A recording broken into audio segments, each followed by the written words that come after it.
Hi, I'm Rob Vanstone. I'm here with Murray McCormick. The Saskatchewan Roughriders are preparing to face the Toronto Argonauts on Thursday at 8 p.m. Waiting for this game for a long time. First meaningful game for the Roughriders since what, July, August of last year? Something like that, absolutely. So it's been a long time since there's been a real buzz about a football game around here.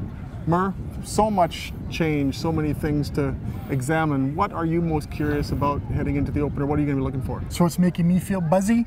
I'm feeling buzzy about seeing Murray's buzzy. Whatever happened to Ruth Buzzy? Exactly. Sorry, go ahead. I'll be honest, I'm looking to see what this defense does. I think there's been a total makeover of this team. There's a whole bunch of new bodies in here. I want to see what Chris Jones' defense operates under the Roughriders. And inside that defense, I think Jonathan Newsom's going to be a player to watch.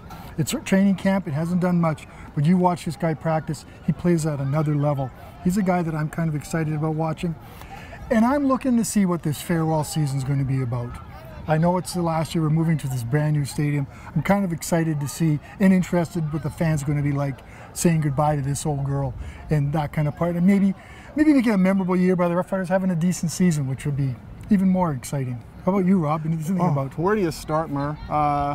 Chris Jones, coach of the Roughriders, I'm really curious to see what this team's going to look like under him. Chris Jones' style of defense is well established, going back to 2002. You know it's going to be a high octane, high pressure, at times high risk defense. What's it going to look like on the field? Darian Durant coming back. That storyline has been written 4,000 times and will be written a few more times probably this week. I'm curious about the receiving core. Who's Rob Bagg playing slot back? That could be a real boon for him in the offense. Just Curtis Steele at tailback, you name it. I mean, how's the kicking game going to look? There's so many elements to explore looking at this football team.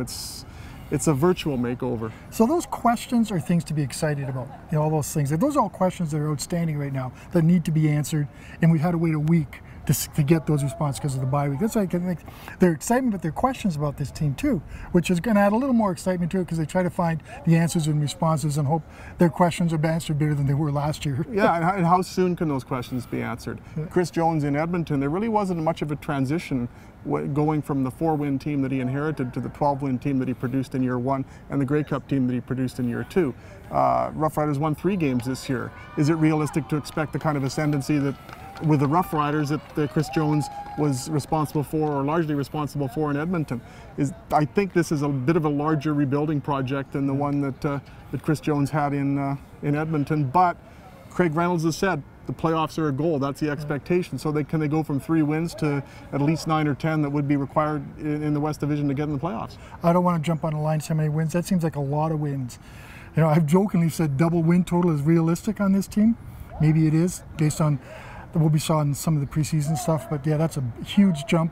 But that's the thing about football coaches. They don't settle for 6 wins or 9 wins. It's the Grey Cup, and how do you get there with a lot of wins? And that's what this team is, sustained success leading into that new stadium across the street. Looking at the west of the division, though, I wonder if the circumstances are conducive to the Roughriders making some major progress, because I think heading into the season, a lot of people were expecting so much from the Calgary Stampeders and Edmonton Eskimos. They both lost their regular season openers. Winnipeg certainly looks like it can be had. BC looks like an improved team, but based upon week 1 worth of evidence. But to me, it looks like there isn't a real huge powerhouse in the West Division. So maybe there is the possibility for a significant elevation considering the circumstances.